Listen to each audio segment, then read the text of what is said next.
We are live. We are live. Welcome to another live video with Bab al Alim. Yes. Um, you can find out more about Bab al Alim in our description or on our page about what we do in the organization. And if you find this video valuable, we would love to hear from you in the comments. Like it, subscribe, do all the good stuff. What are we talking about today?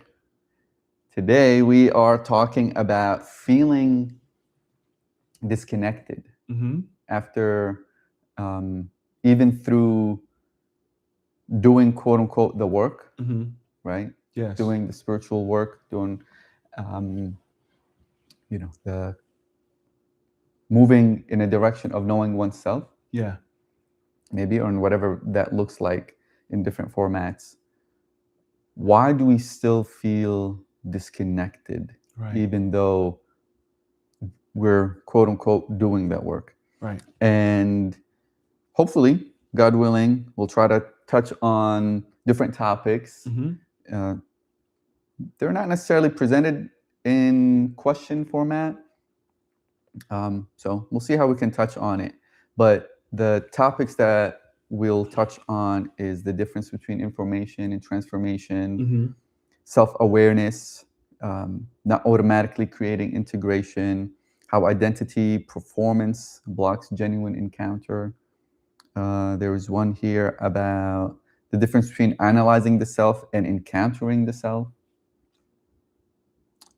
A topic about how shame fragments the personality, and why longing itself may be spiritually important. So we'll try Copy. to touch on these different topics, God willing. But maybe we'll start with like the feeling of disconnected. Mm-hmm. What is that? Like, how do you feel?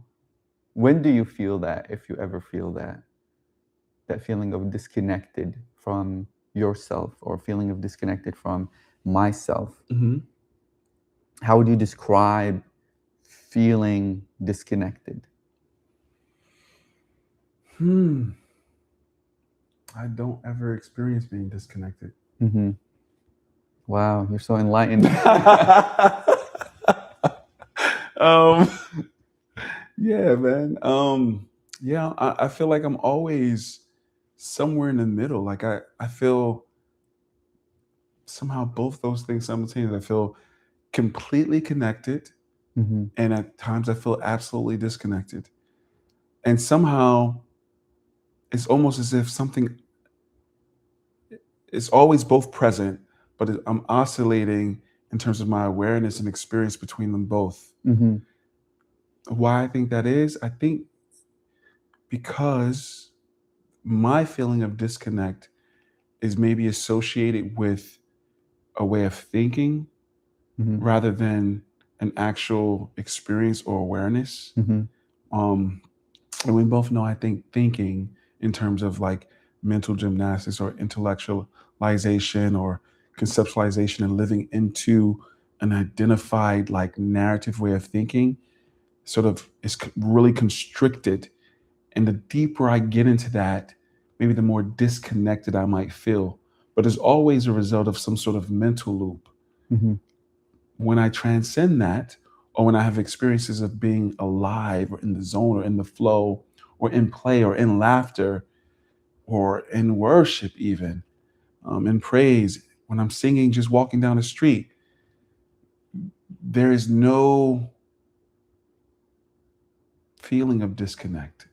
Somehow, the feeling of disconnect is directly associated with being too attached to a certain way of thinking. Hmm. So,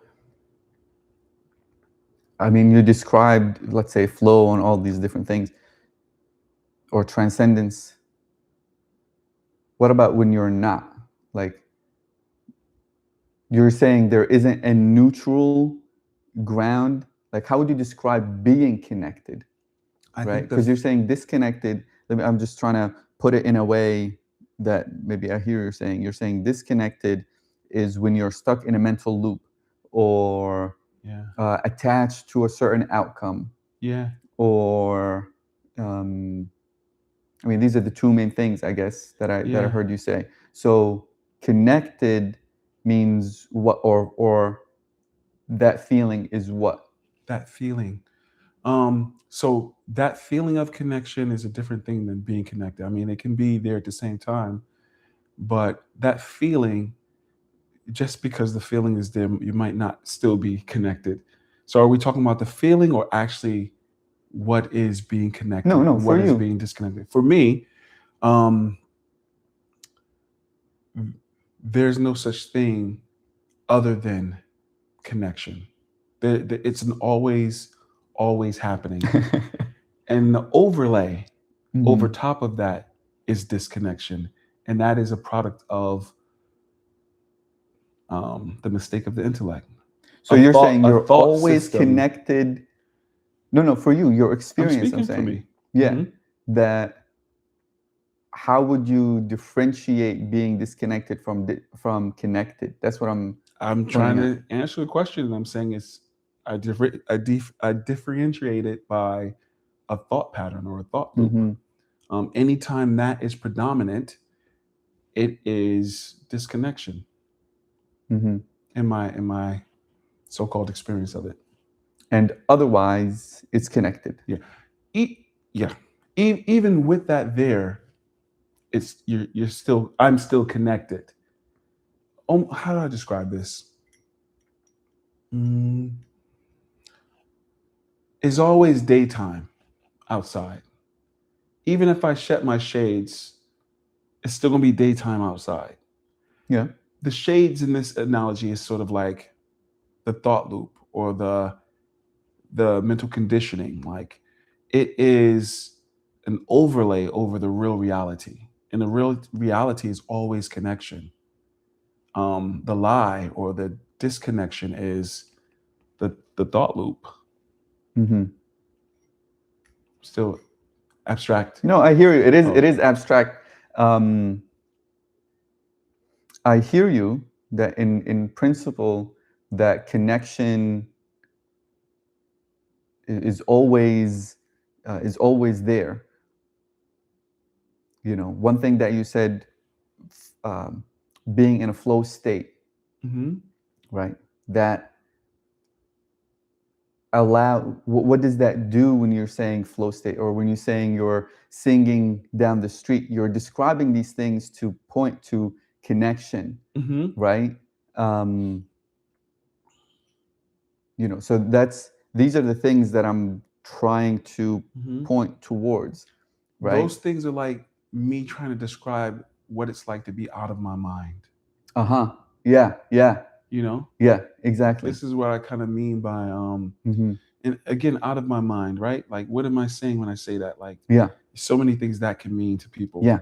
but I'm basically saying the same thing, like out of the thought loop, Mm-hmm. where you're not controlled by your way of thinking about things. Mm-hmm.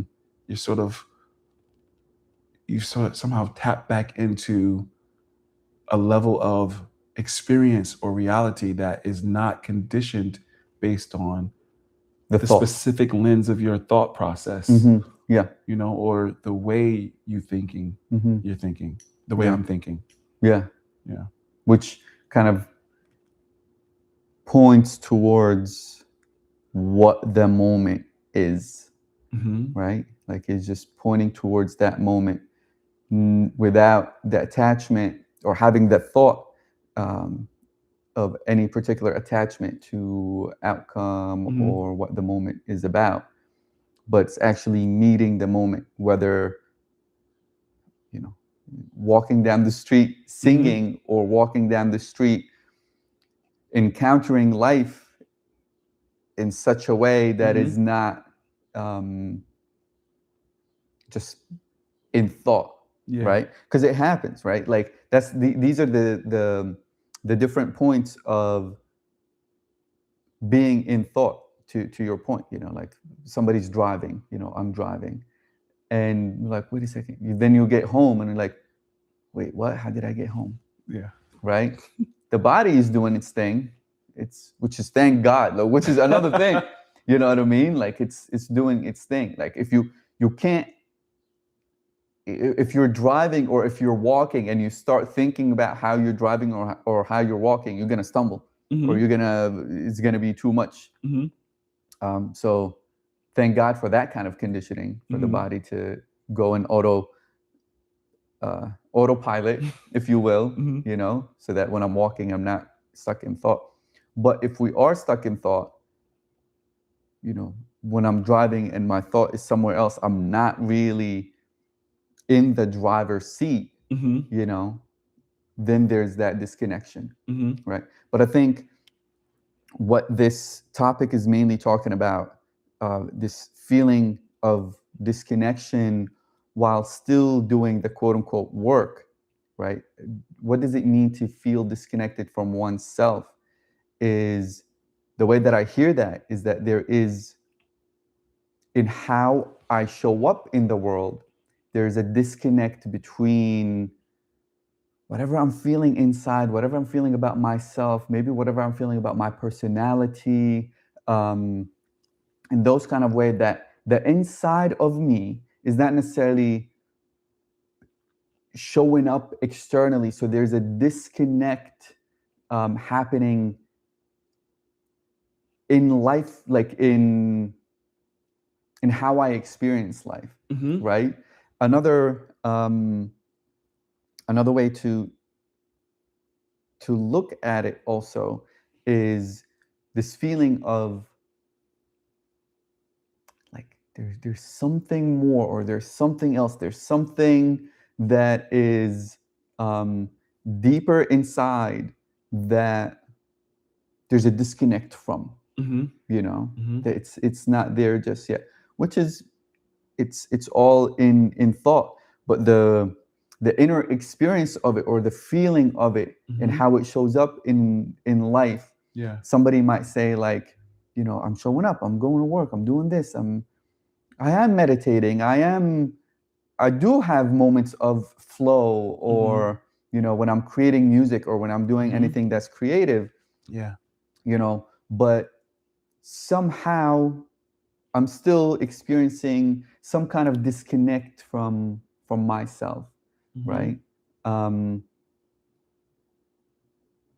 Which is kind of to your point, you know, being maybe stuck in thought or attachment, that life would have to look a certain way in order to feel connected, or you know, having that thought, which is kind of this point of, because I think what you're describing is the difference between information and transformation, right? Your mind having that information, you constantly, whether it's stuck in loop, whether it's consuming, whether it's reading, whether it's chemical, all of these things, emotional, you know? I feel that. Like, I read this thing a long time ago. I don't know. It was some lady who had this philosophy called the work. Can't remember her name. But she always spoke about how, you know, we're not necessarily our thoughts, feelings, and emotions. We have access to them. Yeah. They're bringing us data. Yeah. But oftentimes that data has been co-opted by things in our environment, the things we've read, everything like that, right? And so we didn't have an opportunity yet to curate that data, to say how we want it to exist or structure inside of us. So if that data, the thoughts, feeling, emotion, whatever came in, is disjointed and asymmetrical and just all over the place, you know, maybe this is what I would describe as, oh, I'm feeling disconnected, because the structures that have built me in terms of my thoughts and my emotions and my psychology, everything is all over the place. And you know, I'm trying to grab one state of identity to live into, whether I'm a husband, a father, a lover, or any of these things. And even in that, grabbing that identity, I feel somehow disconnected. I think that, like, through the so-called work, whether it's the one that lady was speaking of, or the whatever someone's practice is, it might be about curating from a state of awareness what that data means to us that's been coming in and constructing our psyche. You know, and when we can maybe have some clarity about that, we can reconstruct or curate it, curate a way of being that allows us to be more aware of the sort of The information or the data that the, our bodies is that, collecting. but from the lens or from the perspective of an existential connectedness, a primordial connectedness, and always already happening connectedness that is layered over top of. Yeah. Because I think she was saying in her work, which is I think is called the work, is that the observer, we're the observer that's aware of our emotions. We're the observer that's aware of the thought loops. We're listening to it, but that observing space has power. Yeah. You know, that we can organize those things in a more authentic way, and instead of those thoughts, feelings, and emotion living us, we get to live it. You know what I mean? Yeah. And maybe that might be where this question is speaking to as far as connection and disconnection. Like, how am I existing, and how the structures that built me, how are they showing up in my life? You know? Yeah. I mean, that's a good point that you're bringing about this information and structuring the information on top of the idea of I am not this information, but rather the observer that has the power to, or in reality is the experiencer of all of these, of all of that. One thing that comes to mind as you were talking, I remember a Rumi part of his poem where two things. The first thing is, don't think. Stop pouring thoughts like gasoline on everything that's green, right? So it's like on everything that's what? That's green, fresh and green, right? So it's Wow. like reality is this freshness and greenness, and thought is like pouring gasoline or something like that, gasoline, burning it to the ground, Yeah. right? And this direction or instruction of don't think, which is always with caution, right? Right, When you say these things. And then the other thing is another line of his that stands out to me, or in this conversation, is a lion leaps out of his cage, a man leaps out of his mind. Wow, that's beautiful. Right? So look at that image of a lion leaping out of his cage, like fullness, and that being synonymous, I guess, or the image with the man leaping out of his mind. You know what I mean? That's like powerful. That kind of what you're saying is pointing towards that. The thing is about information and transformation. This is I think this is the point. The difference between them is information in this imagery can be the man in his mind, the person in their mind, and getting information, but really it's just pouring thoughts on everything, and it's really gasoline and burning it up. Yeah. Right? Where the transformation is not happening. One of the other points of you're talking about the lady and the work, and how you're looking her up. Yep. Yeah. How she talks about the observer, right? And this is where I feel the danger of information comes in. Right? And the importance of, maybe, I don't know if the conversation is going there, but the importance of ritual and initiation come in. Because now that somebody knows there's an observer, but they know it from thought level, right?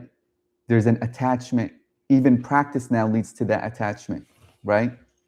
And they have this information before actually tasting the experience itself, right? So there's danger in now the mind playing tricks on us and what that transformation actually is, right? So even as we're quote unquote progressing, or we think that we're progressing, it's actually just in thought, and the individual is still in that cage, hasn't leaped out Yeah. yet, right? So one of the things in, let's say, in the Sufi tradition, right, or any other tradition, right, the way that they used to have it was the person didn't know anything about the quote unquote secrets within the tradition or within that order, right? Even thinking going back to like Pythagoras orders, right? It was so secretive. Yeah. In order to join, you request and then they tell you no. And then they're watching you for 5 to 7 years in how you navigate. Now, you don't even know that they're watching you, but they're watching you and how you navigate to see if you are worthy of the quote unquote knowledge that they're about to bestow on you. In that form of this initiation where information is not coming in and scattered, doesn't know where to belong, but it's led by the experience and the taste itself. So then they tell the novice or whatever, the seeker, they tell them, okay, do this practice, do your meditation, or do your dhikr, your remembrance, and here's the formula. There's nothing in reality except the one, right? And you're sitting with that, and then the person's like, tell me your experience. Tell me, what have you learned?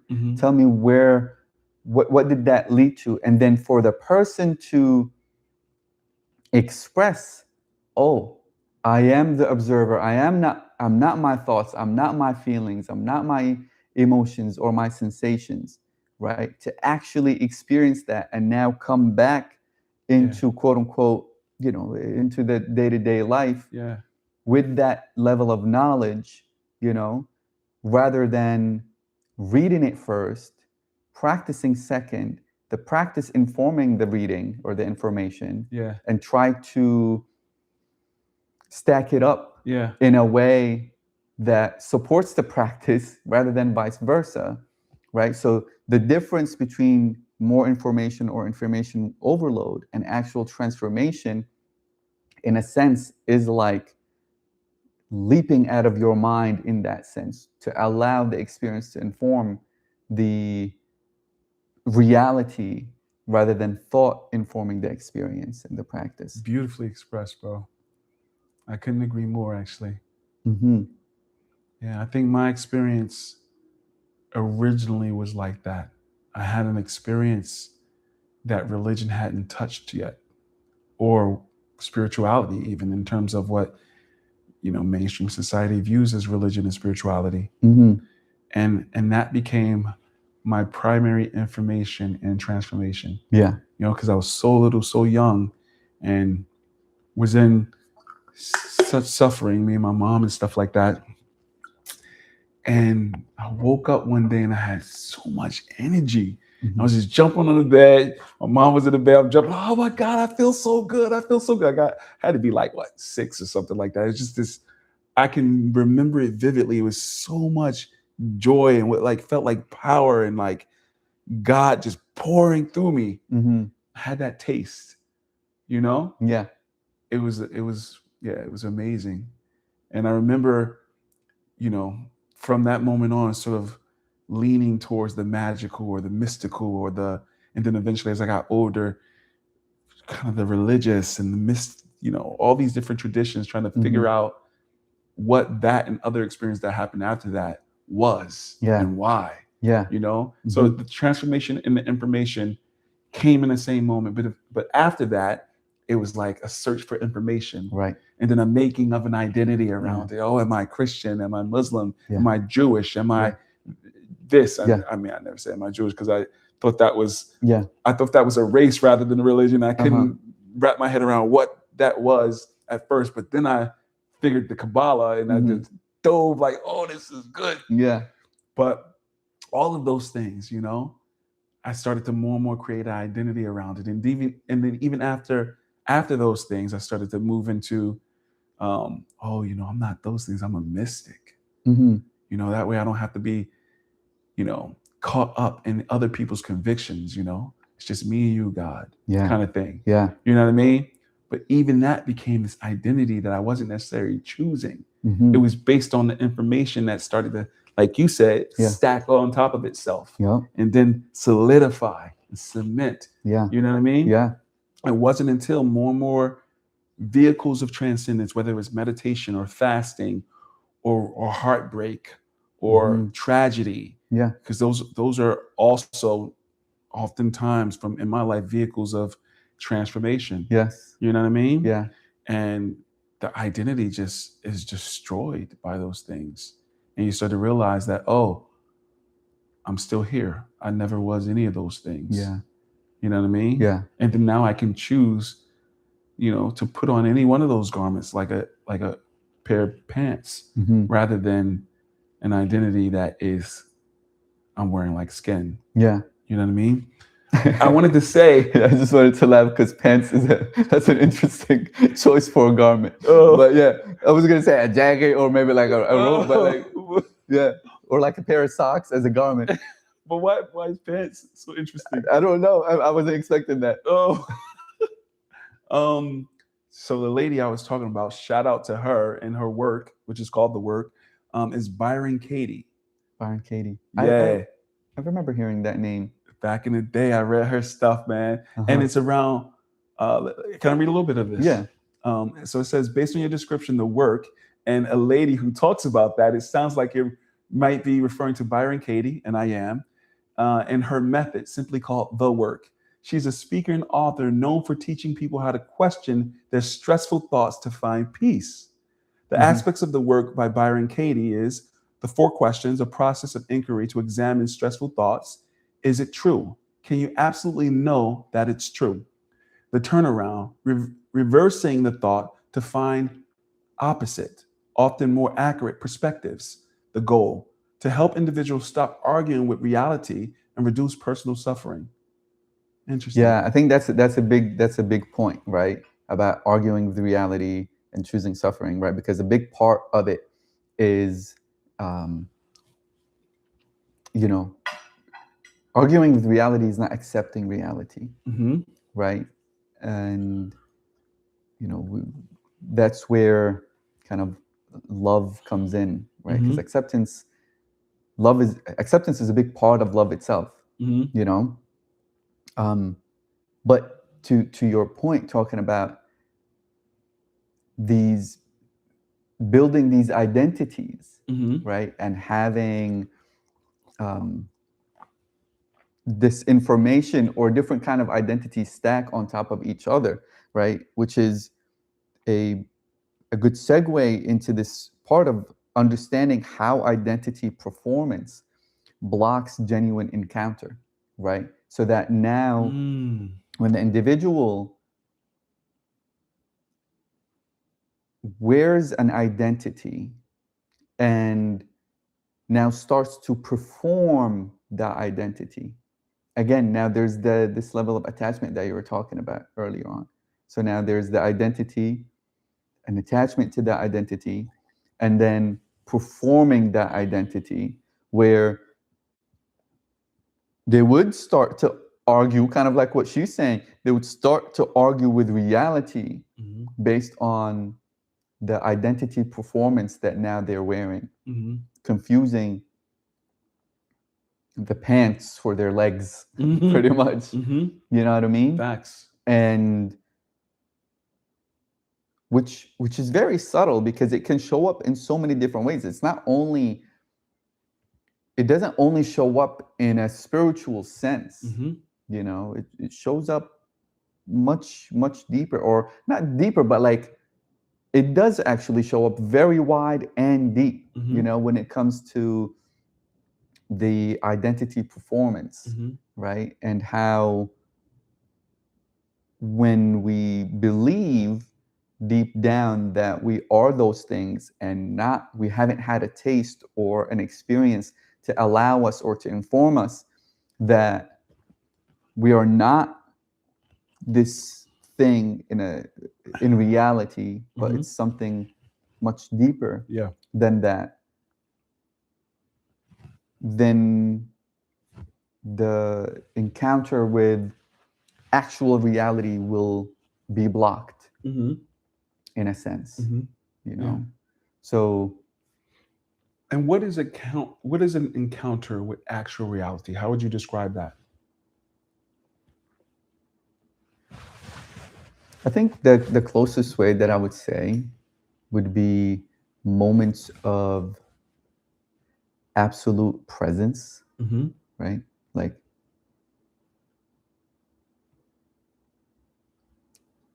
kind of like what you were saying, you know, or even what Rumi is saying, where the the thinking mind is not on, where reality is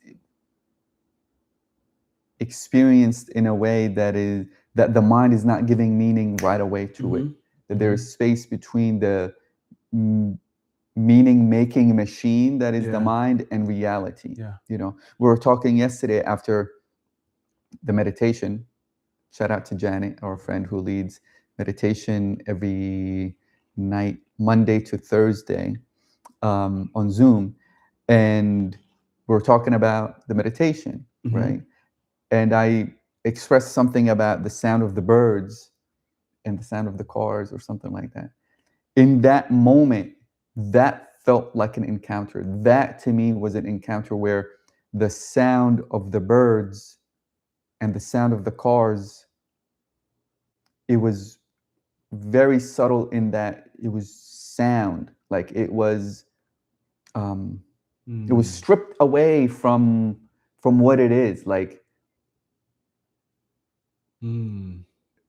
it's very challenging to describe, but it became quote unquote raw sound, right? And interestingly enough, there was information with that sound. There was different kind of perspectives also in that encounter itself, right? There was a feeling of it's interesting to describe, but it's almost like raw data. Yeah. Raw data like that without compartmentalizing it or putting it in categories. You know, but this is another question too, something that sometime we talked about. You know, is it an always kind of a thing? And it might not be, because even though still our brains is scanning for threats, this is like the, what do they call it, like our lizard brain or whatever, it's still out there scanning for threats and safety constantly still, right? So it might not be an always kind of a thing to view reality in raw data, right? Or to be kind of like you know, actually I don't know, but you know, kind of talking about that, there's another example I want to bring into it. So there's the sound kind of example of encounter. The flip side to it, was, you know, driving, and this thought came to mind of if somebody's driving or you see somebody, right? Let's say you're crossing the street and somebody does this to you, right? Your body understand the symbol of this before your thought can actually know what it is. You have a somatic response because you stop right away. Like you don't like, oh, what is he saying? And then you'll take a moment or two until you realize that the person is telling you to stop. You know, like your body is responding in a nanosecond maybe or a millisecond to a gesture. Forget words, right? To a way of communication that is a gesture, right? That your mind, it doesn't even is processing at a different level than thought, thinking. You know what I mean? So I would want to experience life still to be able to process the data and have the body is probably automatically giving meaning, saying this gesture, my body's gonna stop automatically without having to view it in a way where, oh, let me think about what this is, because it might be too late. I may not survive in that. If we can go back for a minute to a topic that also relates to what you're saying right now, where you were saying, how did you describe it in terms of, I'm just going to speak to it from here because it was the point you made lastly, just before this one. About the birds? About the birds, thank you. And how you were aware of the sounds. And at a certain level, the sounds was in its most raw state. It had information somehow with it. And it's hard to really describe what that even is. I want to speak to that for a moment because I feel like what you're describing there is what I know of as transcendence. And oftentimes people, even when we're talking, right, like I can sound like I'm putting thoughts against transcendence or thoughts against meditation or thoughts against that state of awareness, right? But it only appears like that because of, in the mainstream society, you know, we're so attached to our thoughts as our identity, right? So in order to describe something else, I'm describing it by negating thoughts, just for the moment though. But honestly, even while thoughts are going on, this state that you're pointing at exists regardless of whether the thoughts are happening or not. Yeah.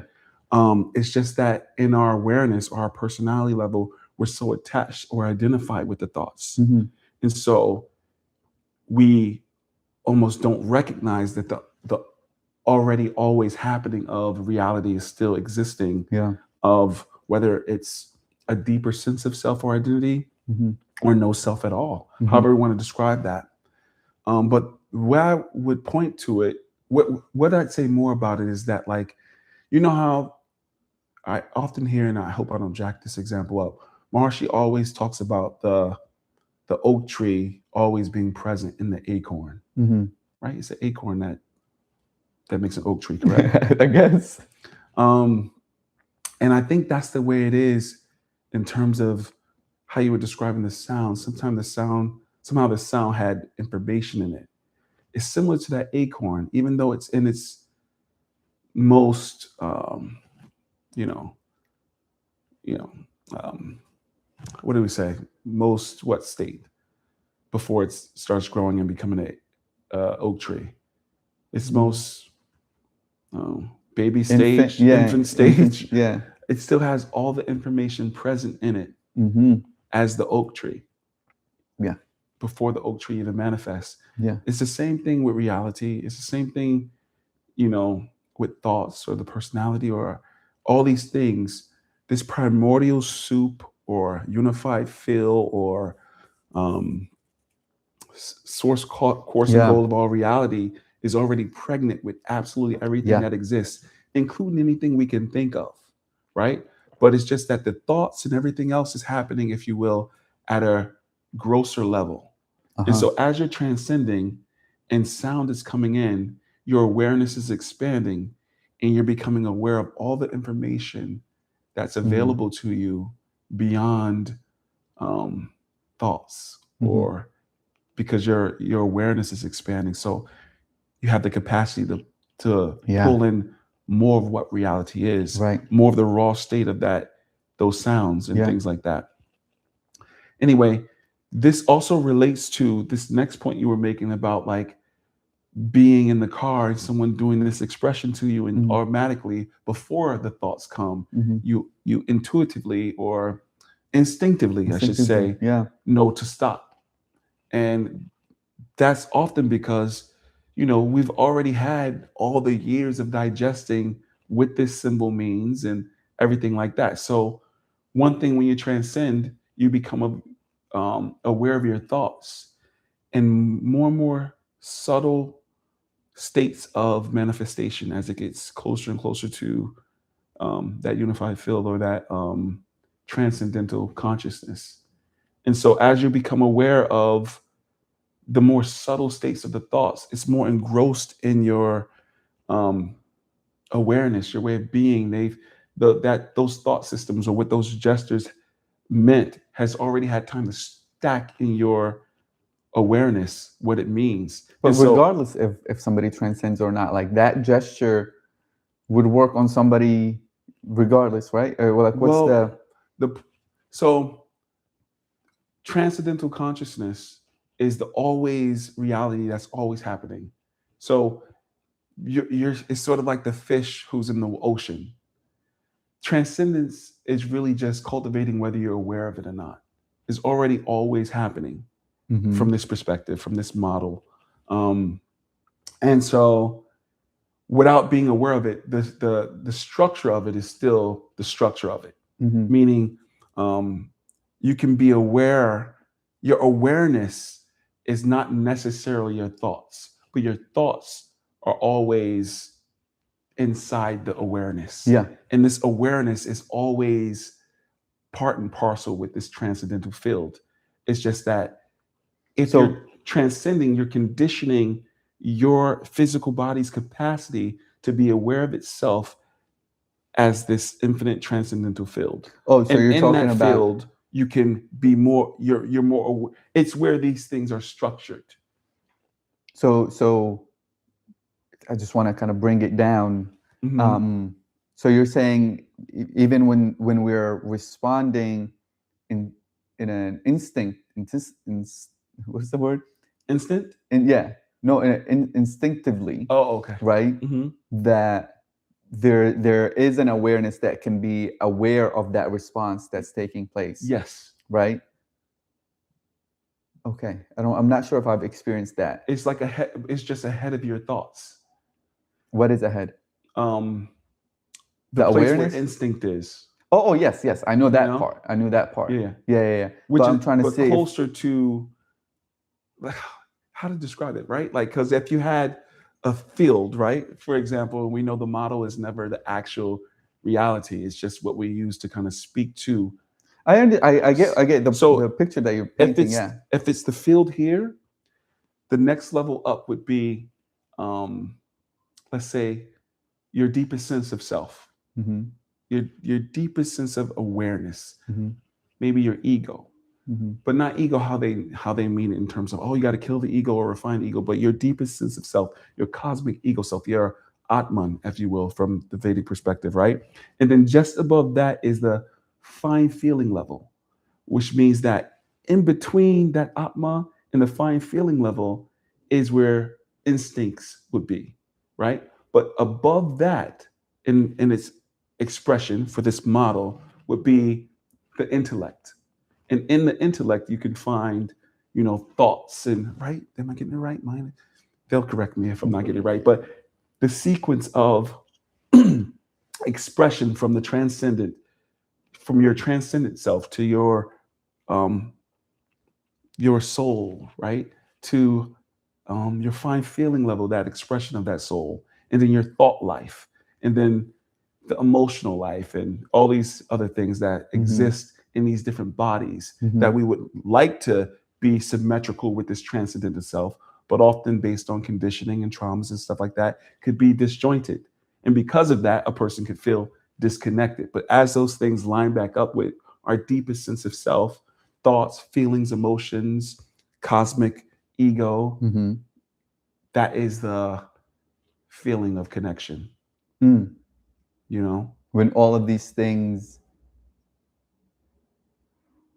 or when the thread of all of these things are in symmetry, or when that Yeah. thread is actually being experienced, or that awareness is Yeah. being experienced. Yeah. So when someone is transcending, they're cultivating their whole system to experience, let's say, the alignment of that thread, Mm-hmm. you Mm-hmm. know? Yeah. Yeah. Interesting, because part of what you were saying earlier on, well, two things. I'll just end kind of like talk about the point that you were saying about experiencing awareness in an instinctive respond, um,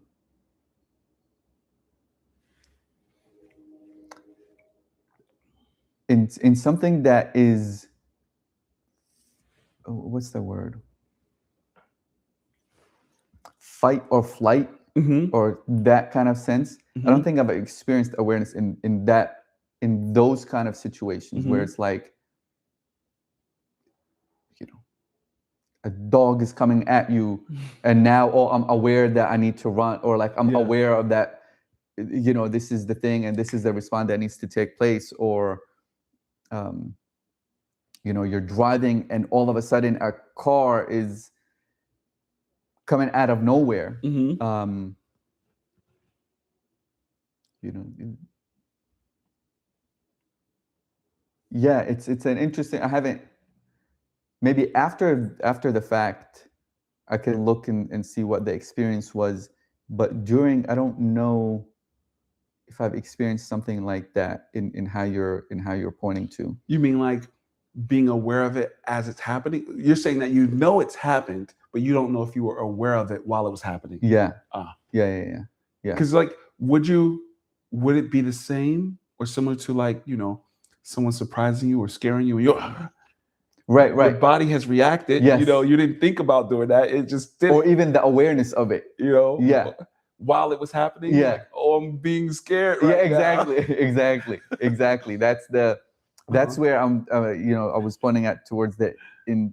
I guess I don't know if instinct is the word. You know, that comes up, or maybe this part of our brain that I was saying, like fight, flight, or I don't know what part of the brain it is that kind of deals with from our ancestors of like, yo, I gotta know if a tiger is Right. in the jungle or not, or I gotta know, you know, if there's danger coming up or not. You know what I mean? That part of the brain and how it shows up, whether it's an actual threat or perceived threat. Yeah. Now the thing is, we take that part of the brain and now we stretch it into perceived threat, and now the whole idea, kind of what we were talking about, stuck in thought and loop and all that kind of stuff. I wanted to read, if you were finished with that statement, what part of the brain it was. Oh, okay. Because I want to talk about thought also, something that you mentioned. And then I want to make sure that I gave that analogy correct. Like, I want to say with those, I guess it might be called 8 Procrates, is just so I didn't like mess it up. But the flight, or freeze response is primarily managed by the amygdala and hypothalamus, acting as the brain's alarm system and command center. When danger is detected, the amygdala signals the hypothalamus to trigger the autonomic nervous system, releasing hormones like adrenaline. Yeah. Interesting. Yeah. And as you looked at your next point up, you know, because you were talking about at one point. Now here we're still in the discussion about feeling disconnected, right? Through all of that. And I guess what we're pointing towards is being disconnected from reality, or not engaged or encountering reality, because thought is the filter of which reality is coming through. You know, say that first part again. Being disconnected from reality or not encountering reality because we're using thought, or not consciously or unconsciously or whatever, as the filter of how we're experiencing reality, right?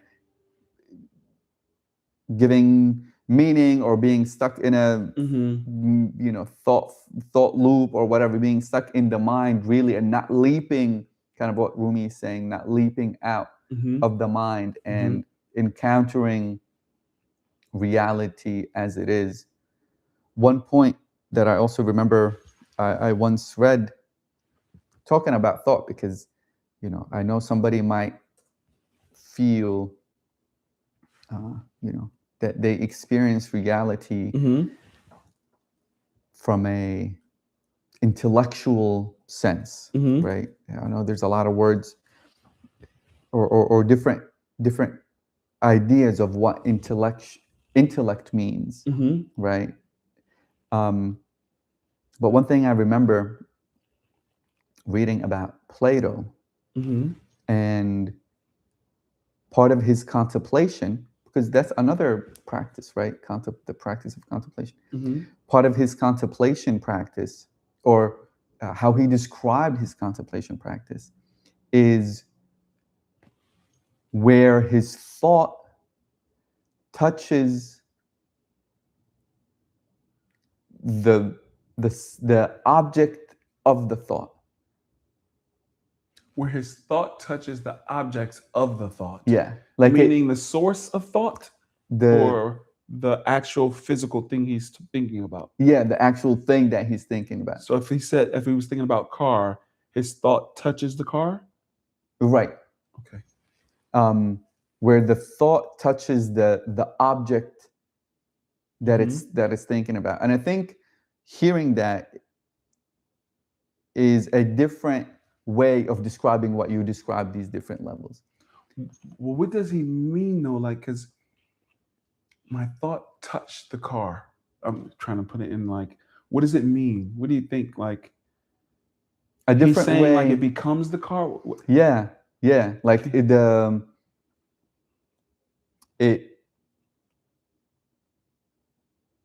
the thought itself touches the subject that it's thinking about. Maybe a different angle. In a Sufi terms, it would be the remembered manifests in its like the action of remembrance until the remembered manifests itself. Right. So I'm just going at it from even a quote unquote a philosophical inquiry, right? Where even from that angle, thought or the intellect is seen all the way until this transcendence is taking place.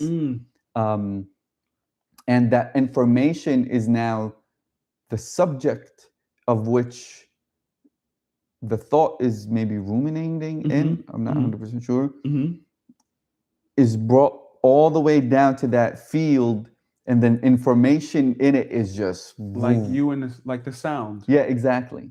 Like okay, I see where you're going with that. Yeah. So you're saying Plato was kind of saying the same thing essentially, but he was describing it as following the thought until his thought becomes the object of the thought. Yeah.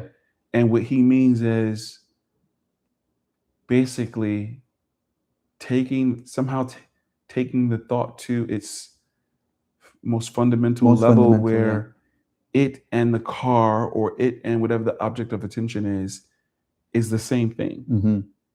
And so that's similar to you saying when you was having an experience during meditation, you were aware of the sound, but the sound of the birds at some point had information in it. Yeah. I understand. Yeah. So to the point that thought in itself, like all roads can lead to Rome in a sense, or all roads lead to the summit. It's just how we're navigating through that, right? Because even those philosophers, obviously it's not, there's a lot of talk even about their kind of philosophy in, the antiquity, philosophy in antiquity, where it was also practical, right? So they were still doing a lot of rituals, still doing a lot of rites, still doing a lot of taking it. That's not just happening in here, but actually also in life. And the thought is not how we are using it now. Like their understanding of thought and intellect is pretty much maybe on par with how you're describing transcendence or beyond thought and all of these things. I think it's some relationship between that because I hear them speaking in terms of like, let's say at Maharishi International University, like some of my mentors would say about the difference between contemplation, concentration, and self-automated transcending. And then they're all three sort of all meditations or most meditations fit into those three categories. But at some point, they're all going to touch transcendence, Right. you know, Yeah. because like you said, all roads lead to the summit. Yeah. And so regardless of whatever their strategy is during concentration or contemplation, at some point, those two vehicles will have to lead to self-transcending, Mm-hmm. because kind of, I don't know, it's attributed to Einstein. You can't solve the problem on the level of the problem. Maybe he didn't say it, but all Mm-hmm. over social media they're saying he said it. So Mm-hmm. I'm gonna use that for now. And it's similar to the thought thing. Like, you're never gonna like reach the transcendent just by ruminating on thoughts, Mm-hmm. unless at some point during that thought process you begin to be aware of these thoughts at more Yeah. subtle and subtle levels of their Exactly. manifestation. And as you transcend Mm-hmm. thoughts, not get rid of thoughts, not throw thoughts away, but become your awareness, Mm-hmm. your perception can perceive the thought at subtle states of its manifestation. You're transcending. Yeah. You know, you're tasting more of what your deepest sense of self actually is in terms of experience, rather than just intellectualization or conceptualizing it. Mm-hmm. You know, I Yeah. wanted to make sure, because that I said this thing correctly. How can I do it? Did I find it? I think I found it. All right, let's see. It's too You can't read it? no. Dang. Well, we'll trust you if somebody hears it and wants to No, correct you. correct Yeah. me in the comments if you understand the levels of mind and thought According and to awareness. Maharishi Science and Technology Yes, of please do. Consciousness. And you know what I'm talking about in terms of like transcendent, and then, you know, the mind and intellect, fine feeling level, and fire, and all that stuff. You know? What when you say fire, you mean like elements and stuff? Elements, Oh. yeah, the 5 elements. Yeah. But to what you were saying before, because, you know, I want to bring it back to this feeling of somebody feeling disconnected, even though they're, you know, they're experiencing life or they're quote unquote doing the work, right? But somehow still there's an inner feeling of disconnect, right? And we're just touching on the points, the different or the differentiation between that disconnect might be because of over information Mm-hmm. and not enough leaping from the thought Yeah. mind. You know, what are the ways, kind of, you know, this map that you were talking about, this level of consciousness, what are the ways that we're actually encountering ourselves? To Yeah. which level are we transcending? Not necessarily that we need to understand, because we don't necessarily even need to have a map or anything like that. You know, Yeah. in a sense, it can be more information or information overload, Yeah. right? But sometimes this level of assuredness, Exactly. I guess, you know, that Exactly. can allow us to feel or put language to our experiences. Exactly. And move from a way that, okay, you know, I can understand why this disconnection might be taking place. Yeah. From the, like, from the root, you know, rather than just focusing on the outside. And the one of the last things that you were saying is this idea of difference between analyzing the self, right? Because we're talking about thought and just being stuck in the thought with just an analytical or analyzing the self rather than encountering the self. You know, we talked about it in a sense that is analyzing the thought without encountering the thought. And I think maybe that's to what, maybe in essence of what Plato was saying. I'm not an expert on Plato in that sense, but it feels like instead of just analyzing the thought, actually encountering the thought. Instead of, from a Sufi perspective, that the practice of remembrance of dhikr, instead of just analyzing or repeating the remembrance, the thought, encountering the remembered, right, until it becomes manifest. So all pointing towards that, whatever it is, that field, the ground of being. That's the language that I like to use. which is from Meister Eckhart, who's a Christian mystic. The ground of being, that like the most subtle place Yeah. of where everything stems from, and actually encounter it, right? Um, I'm not gonna let this go until I find it. oh, But I'm trying to let it go. But but identify with it. one point, I think that the last thing that we mentioned in the beginning of this conversation is, this point of why longing itself may be spiritually important. Yeah. I like this. Like, because even in a sense, this idea of one is aware of their disconnect. Yeah.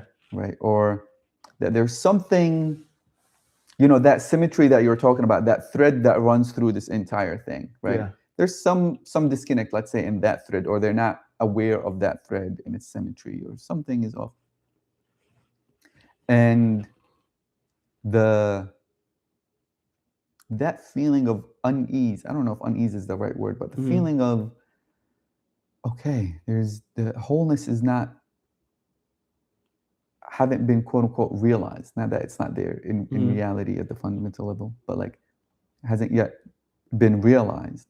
And this idea of moving towards that direction is a movement of longing. Yeah. There's a threshold that the individual is longing for. Yeah. Right? One of this is something that I personally use in my practice. This even just as a language of framing. Longing, because now which is, you've heard me use the word ashq, or like deep love or passion, right?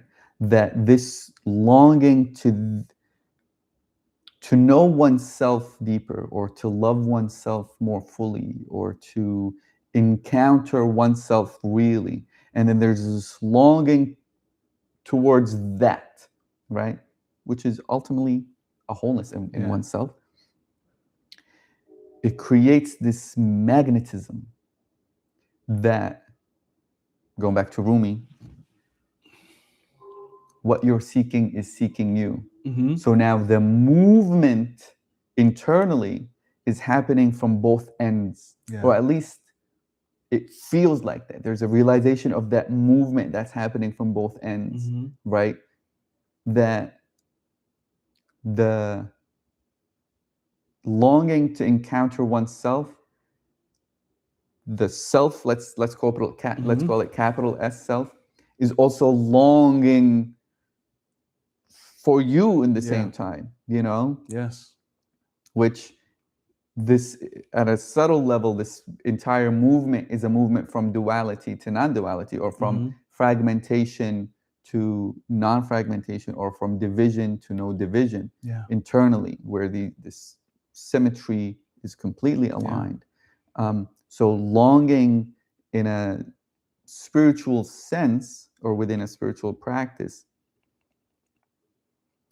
is a level of magnetization where the core of being, or maybe if we call it heart, right? Meaning like the seed of who you are, or, in the example of what you're saying, the acorn and the oak tree, there's a longing that's happening inside that allows for the roots to take shape. It allows for the entire thing to start to emerge. It's emerging because of longing, right? Now, I understand that this might be putting language on something, or dressing something up, but the magnetization of that movement. Like there's a lot of energy Mm-hmm. that can be generated from this longing, from this magnetization that allows the person to say, or allows me to say, okay, there's a disconnect and there's a movement towards Yeah. connection, or there's a Yeah. realization of connection, or there is whatever it is that needs to happen as Yeah. far as practices, or transcendence, Mm-hmm. or all of these different stuff. I That think now it's alive, it's magnetized. I think that is baked into our very existence, into our bodies, Mhm. into every one of our bodies. Um,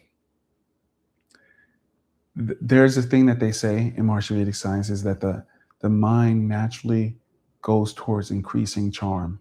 Mhm. And I think absolutely everyone is trying to do this. Mhm. They're trying to grow, they're trying to become the oak tree. Mhm. And I think because of the mistake of the intellect, because of this non-symmetry within these bodies or levels of knowing and being and awareness, um, as it relates to our deepest sense of self, our most primordial self, we can get tripped up Mhm. looking for that charm, chasing that longing. But I think that's part of the process. Mhm. Whether I fall to, too deeply in some cult or some religion or some spiritual practice, and now I get all banged up and stuff like that, somehow I'm still trying to follow that longing, that charm that Mhm. allows me to have this symmetry with my deepest sense of self, to allow me to walk as my deepest sense of self, Yeah. my that I can be both the bloom and the blooming. Yeah. You know what I mean? I am Yeah. the being and becoming. Mhm. I can be both those things simultaneously and be aware of it. Yeah. Um, it's baked into our nervous system. We have these parts of our brain and our body that does certain things, Mhm. right? Like, let's say the orgasm. What Mhm. happens during an orgasm? There's this moment of complete out of your mind, if you will. Yeah. You know what I mean? This symmetry of like all that you are in this one moment.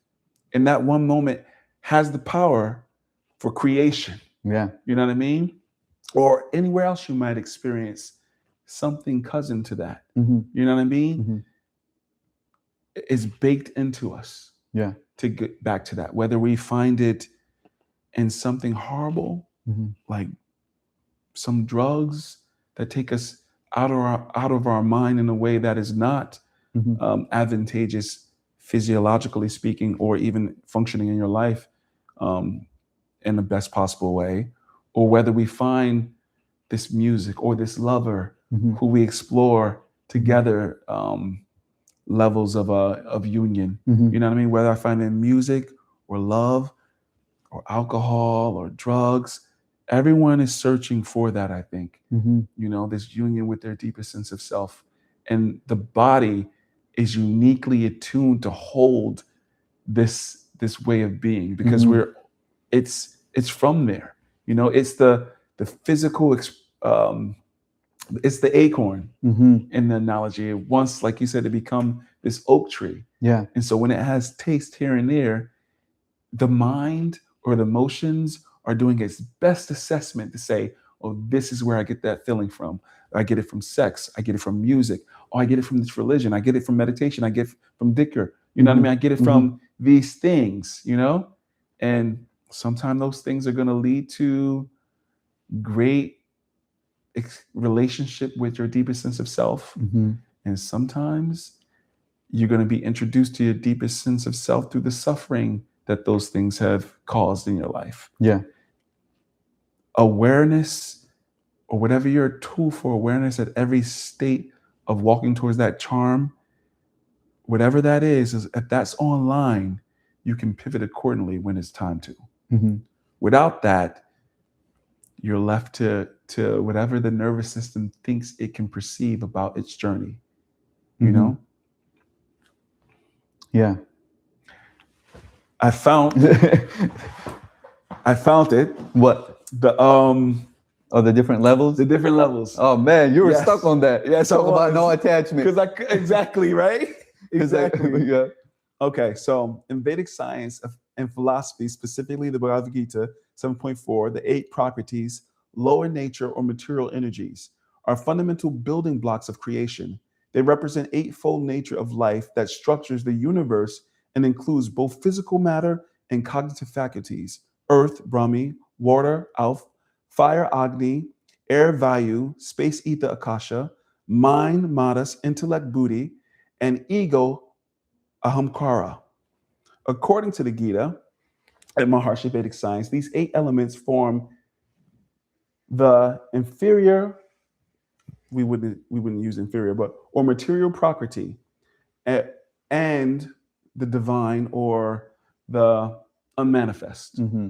And it's what's creating all these things. Mm-hmm. And so again, ahamkara or ego is the sense of self, self-referral, the deepest sense of self, Mm-hmm. above that transcendental field, but also as that transcendental field, because everything is existing in that field. Mm-hmm. Buddhi or intellect, which is discrimination, decision making, intelligence. It's kind of like when you were saying before the difference between intelligence and intellect. Remember we were talking about that? Yeah. So that's an interesting thing. How did it describe that? Or what Buddhi, is intelligence or the intellect, discrimination, decision making, intelligence. It's like a primordial force. Okay, and it didn't locate that as a function of the mind, which is I think that's a good thing, or not a good thing, but like an interesting distinction, because even I see the similarities when it comes to, let's say, the Sufi tradition. Mhm.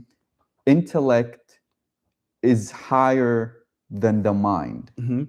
The intellect is the totality of the mind, the heart, and Yeah. intellect is a function of the heart. The heart is Mhm. where intellect is happening, Mhm. not the mind. Mhm. Mhm. So I kind of hear Some of that in there. some of it, Yeah, yeah, yeah. Um, so and then next it gives rise to so ego, intellect, mind. So ego, sense of self, self sense; intellect, discrimination, decision making, intelligence; mind or manas, feeling, sensory perception.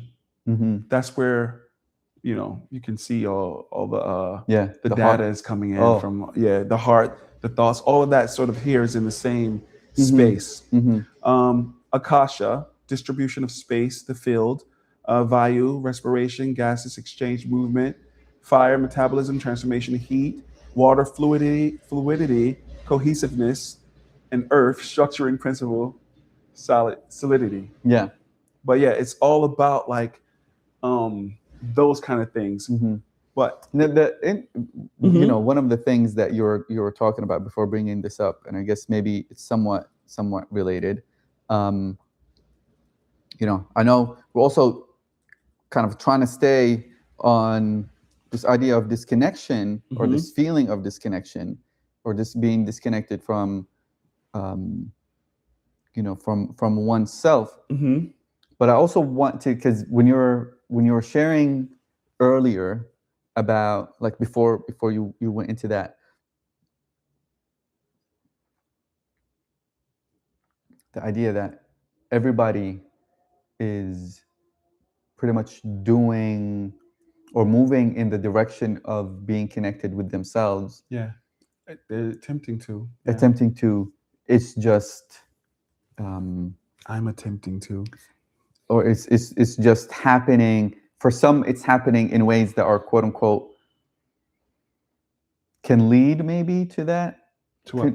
to that connection, or not to lead to that connect, or it's happening in a way that's not causing, let's say, self-harm or Mhm. Or harm whatever, to others. or harm to others, and others are doing it maybe with more, what would you say, like, they're aware that that's what they're doing. Some people are not aware that they're doing that. Mhm. This is kind of, I was listening to what you were saying, and I'm like, I can, a part of me wants to believe that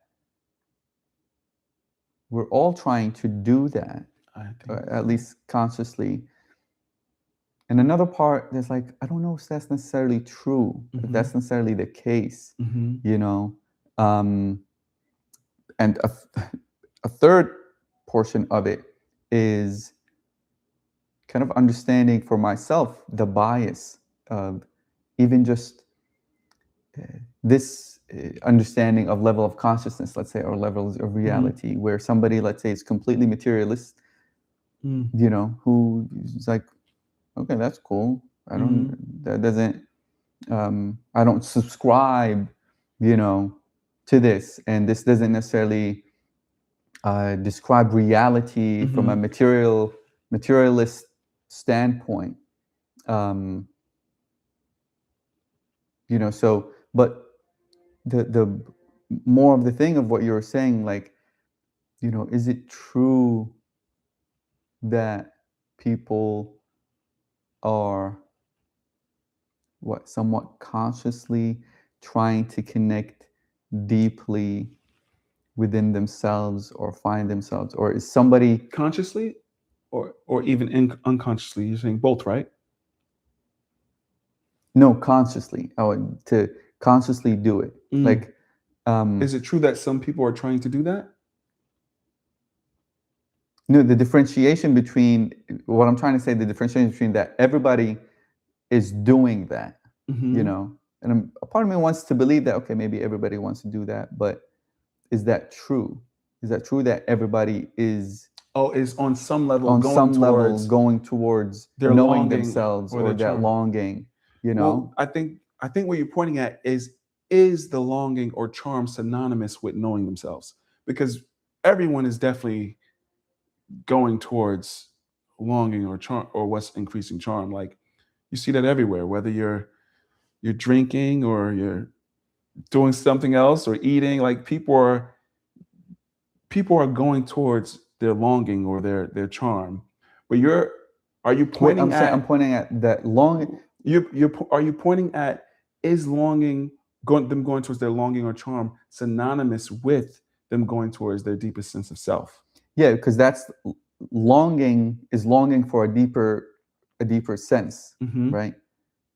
So if we're using the charm, is the charm for a deeper sense of self, Right. right? I think Not just, you know, charm of like, you know, I don't know what other way it can be used, but yeah. For my example, I'm saying the charm of you or me looking for God is synonymous with someone with is the charm with someone looking for a lover or looking. I want to drive a car. It might not. It's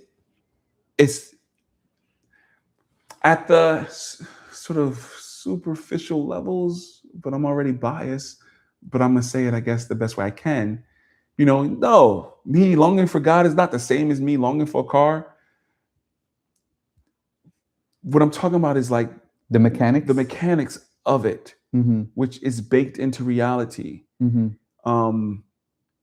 That sort of like in your Plato example, following the thought to its what? To its what? source To its to you source or become the thought, pretty to you much. become the thought.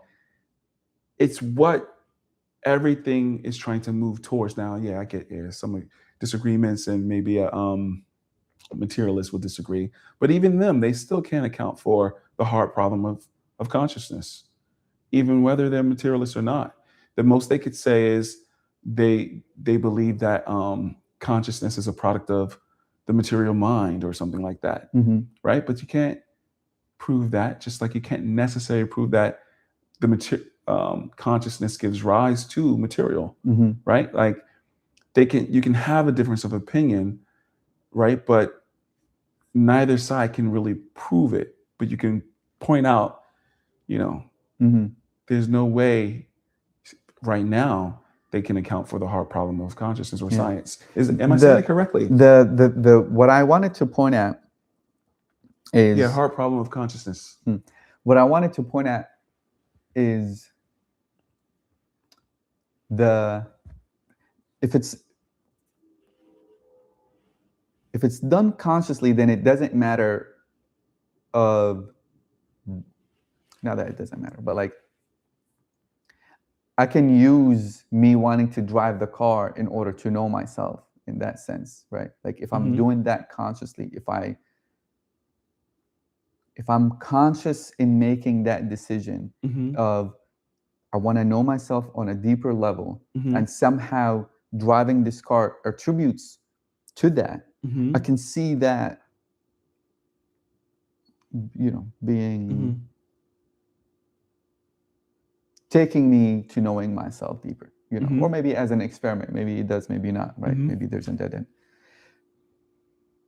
But I think what I hear you saying is that when I hear the word like everybody is consciously or unconsciously moving in that way, there is the way I hear it is that there is a primordial movement within us that whether we're conscious of it or unconscious of it,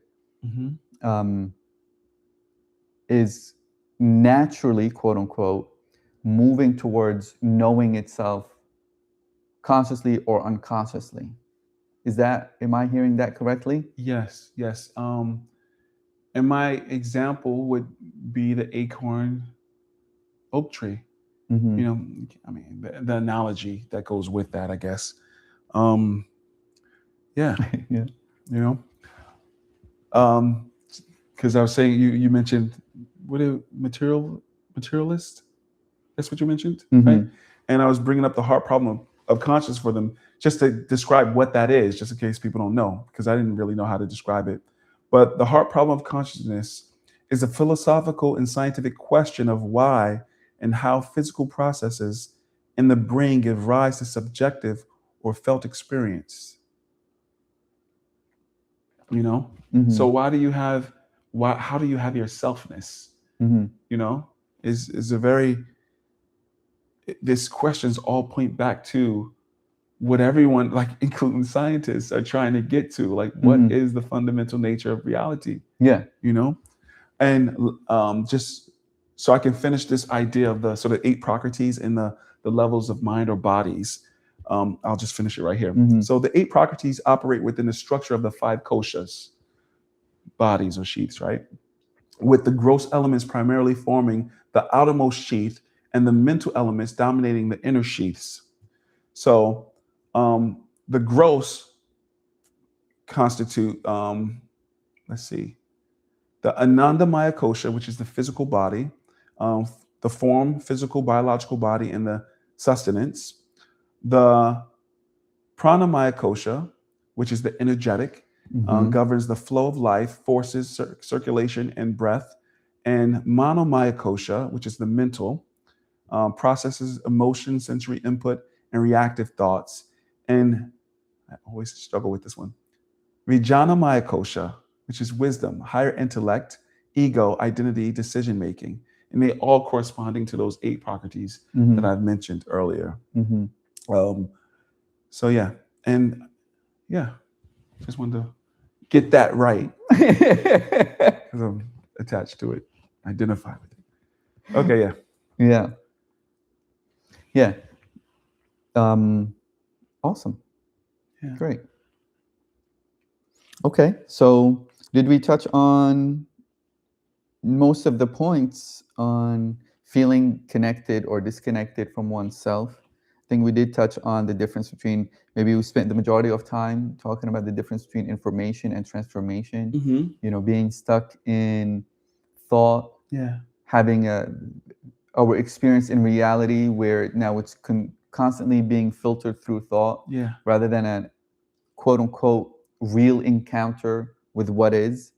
And can I speak to that part really quickly before you move on? Just because I think something that I did not say is, because I gave the example of walking and singing and things like that as if, those were the main expressions of a counter with presence, right? Or being connected. But also being in breakdown. Yeah, crying, grieving. Those things also have a role of connecting us back to feeling connected and not being disconnected.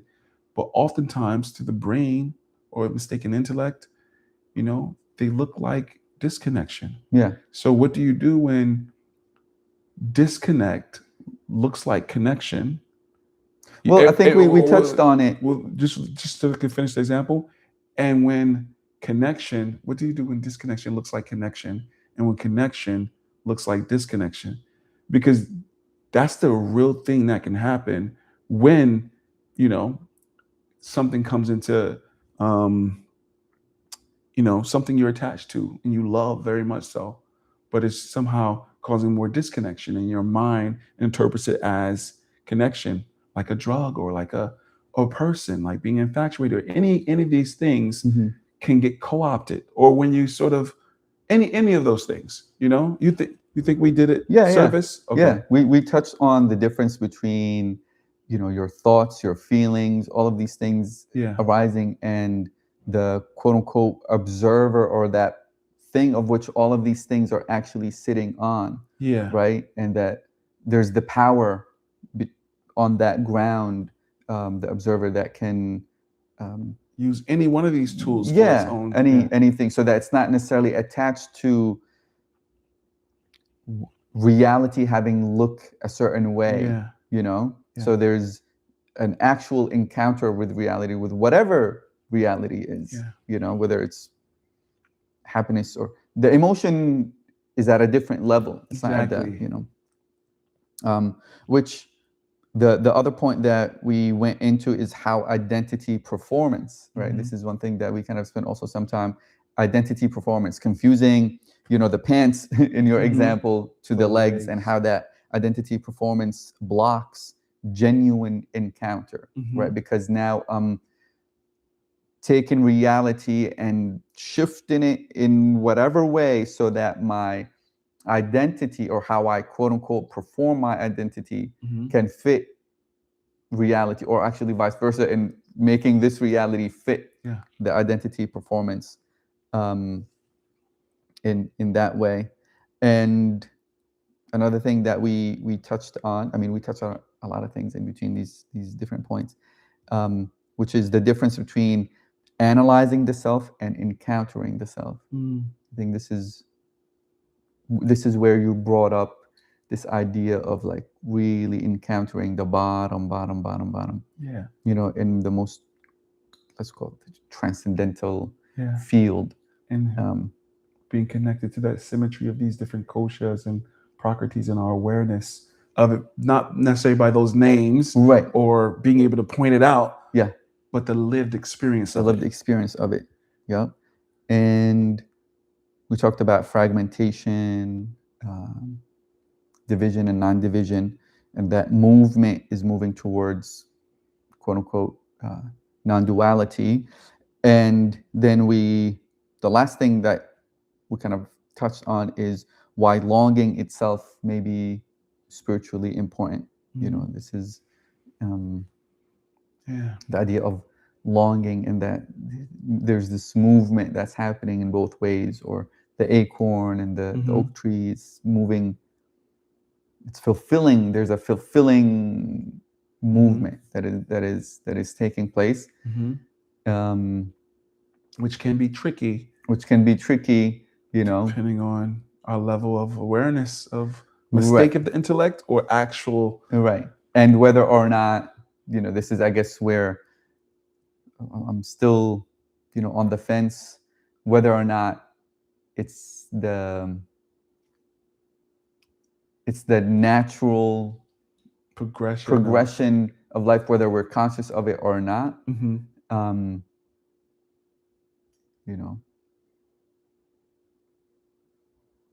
But regardless, if that's the case externally, I guess maybe we'll finish at that point. Regardless if that's the case externally, if it's quote unquote natural in a general sense, the internal experience for me is the entire disclosure, the entire unfoldment is a movement of relaxation into the quote unquote most natural, So in that sense, but again, that's also part of the longing. That's part of that. In that sense, there's the sense that there's the the feeling or the experience of a natural movement, Yeah. because the disclosing, self-disclosure or unfoldment is happening in a relaxation posture. Yeah. The posture is just relaxing, Yeah. and in that relaxation, You are the bloom and the blooming. yeah, exactly. Let me ask you a question, because you said something earlier. If I just want to be aware of the time, it's 2:40. Okay, no problem. Oh, okay. Well, this will be one of my last questions, if not the last one. This idea came up of whether we're supposed to be in that place all the time. How would you relate the answer to that question to your understanding of state and station? If we're supposed to be in what all the time? This moment of blooming and becoming, the knowledge, the awareness of it, the lived experience of it. How would you relate that to the idea from your cosmology's perspective of station and state?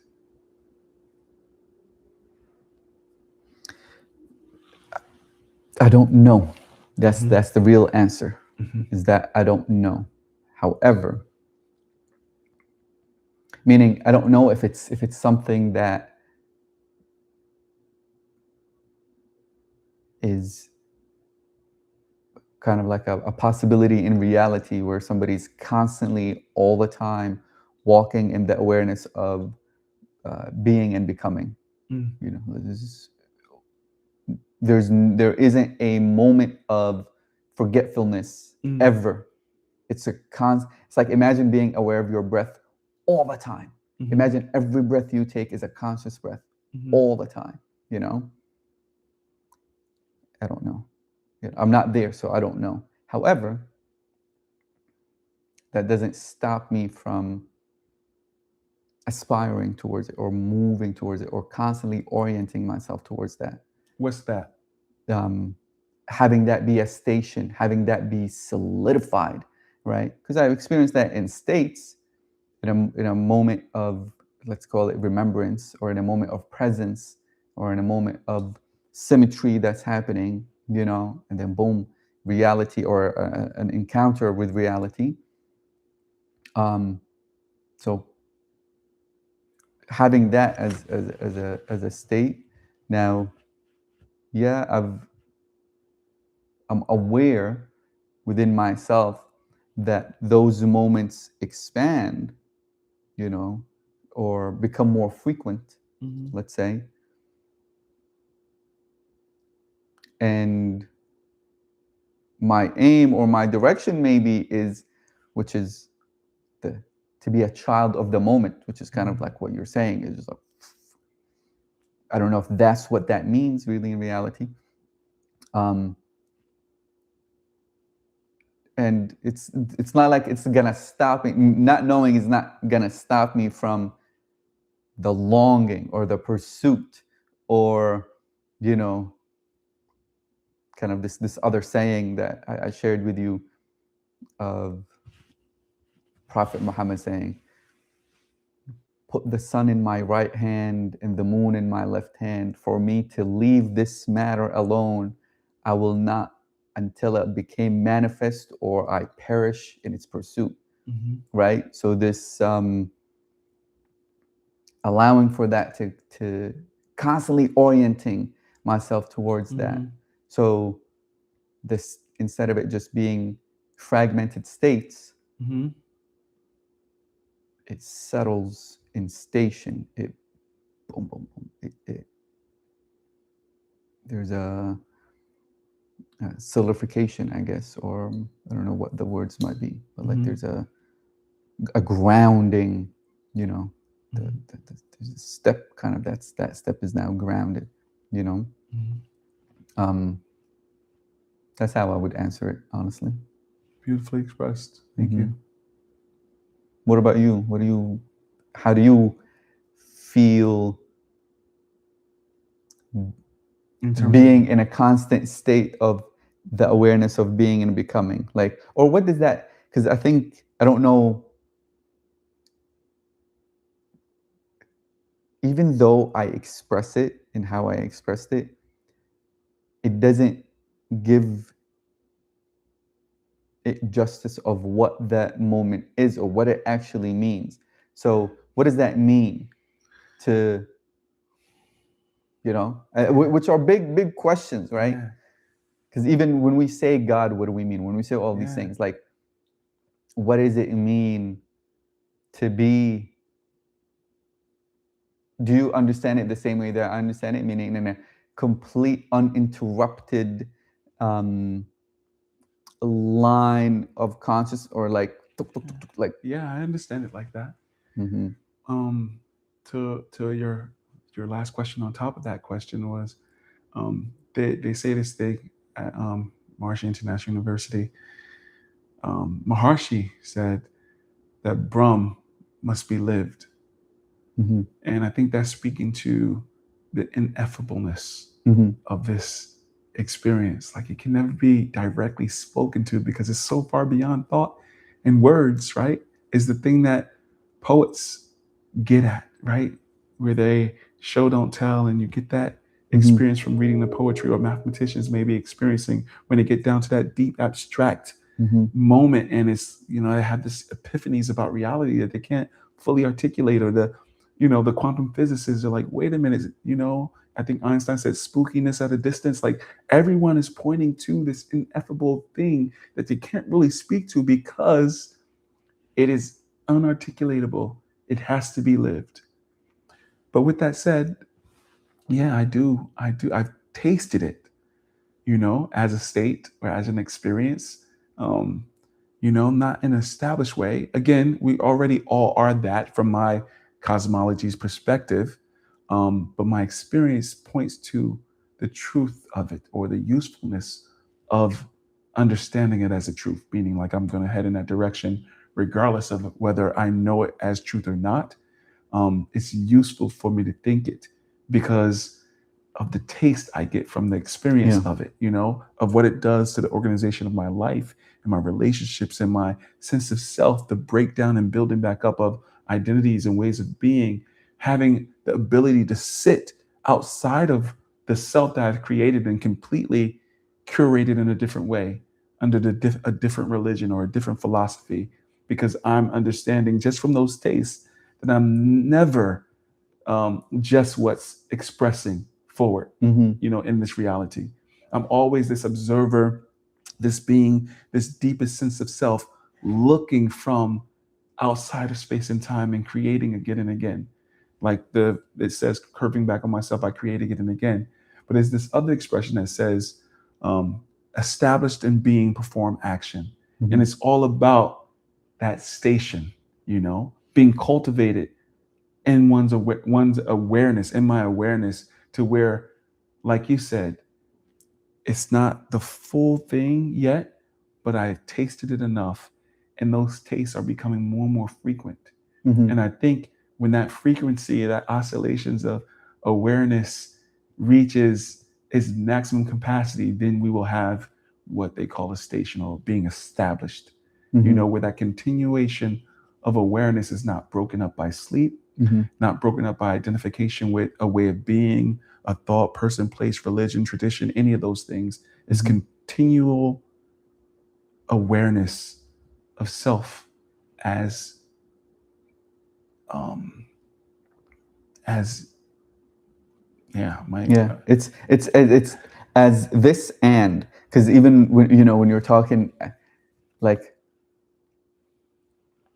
it's,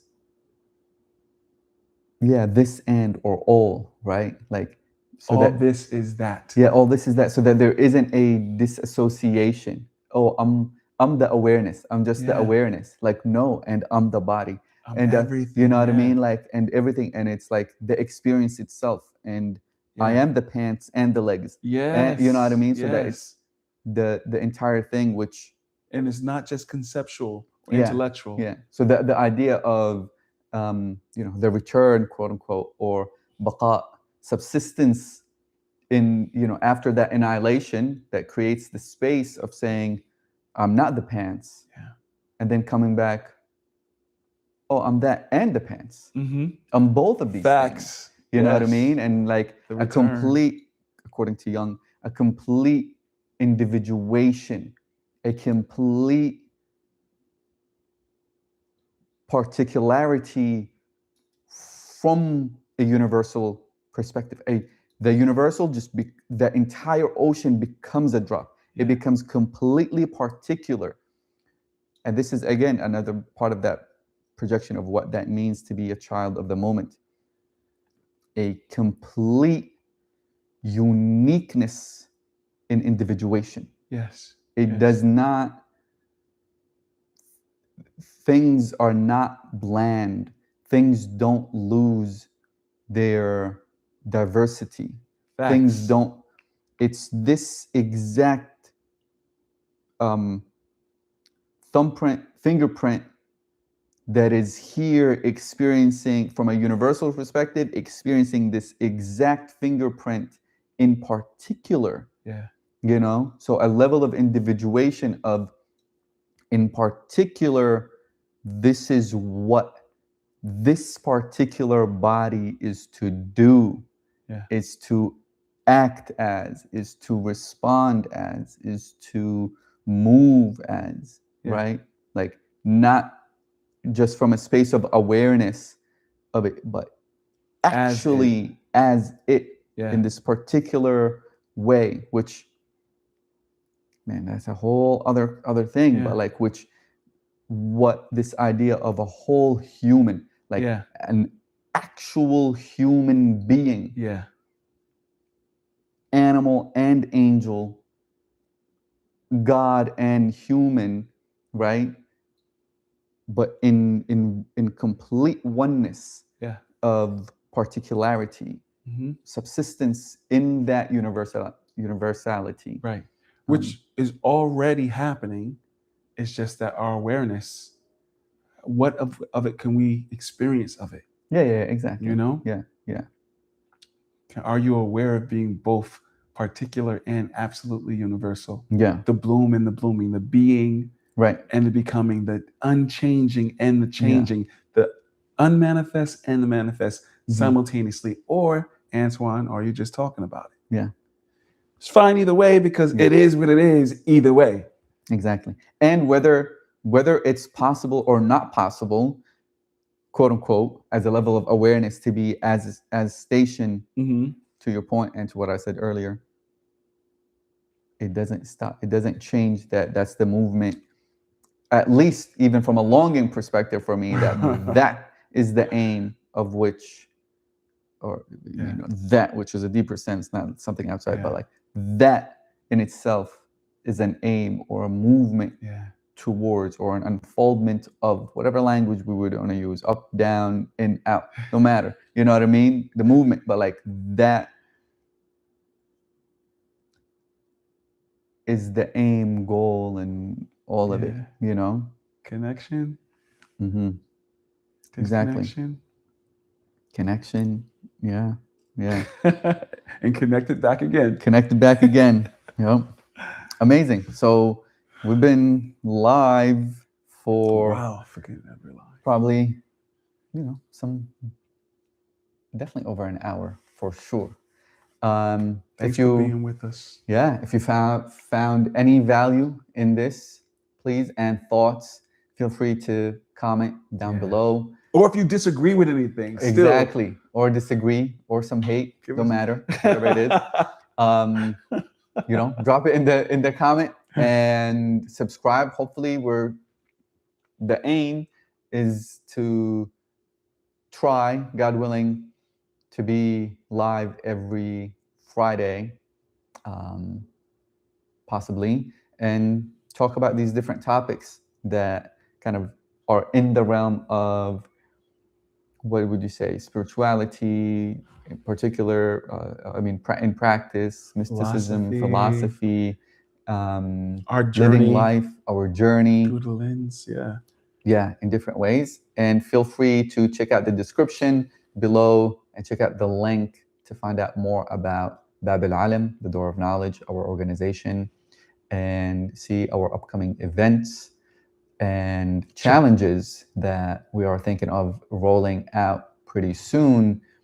This challenge of self-reckoning, which is based on the Sufi inspired practice of muhasaba, or self-accounting, or Pythagoras retrospection, or the Stoic evening reviews, just from a perspective or a way that allows us to bridge the gap between our inner thoughts, inner Yeah. life, or inner consciousness and action. And hopefully, Yeah. God willing, the aim would be to leap out of Yes. our mind and encounter reality in a more honest, direct way. Yeah. So look out for that, for those challenges, or that challenge in particular. All you can find all that information in the description below. Until then, we'll see you next week, God willing. Thank you for joining us. Happy transcending. Happy transcending. I like that. Nice.